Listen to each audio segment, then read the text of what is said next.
సరే. Hi hello welcome back to another mini blog. దీని గురించి కొద్దిగా వివరించు.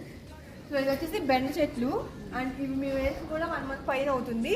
అండ్ అన్ని వెజిటేబుల్స్లో బెండ చెట్టు మాత్రమే రోజుకి సెంటీమీటర్స్ చప్పున పెరుగుతుంది. సో కాపు కూడా మనకు అలానే వస్తుంది. 2 రోజులకు ఒకసారి కంపల్సరీ మనం కాపు అనేది తీసుకోవాలి. అండ్ ఇక్కడ పిందెలు కూడా మనకు అన్ని పిందెలు అనుకుంటాం, కానీ అన్ని పిందెలు ఉండవు ఎప్పుడు కూడా. సో ఇక్కడ ఫాల్స్ బట్స్ అంటారు వీటిని. ఇది పింద ఉండదు, మనం పింద అనుకుంటాం కానీ. సో పైనవన్నీ పోతాయి అనమాట, కింద మాత్రం మనకి కాయలు వస్తాయి. 2 రోజులకు ఒకసారి హార్వెస్ట్ చేసుకుంటాము. అండ్ బెండలో కూడా మనం అయోడిన్ కంటెంట్ ఎక్కువ ఉంటుంది దీనిలో.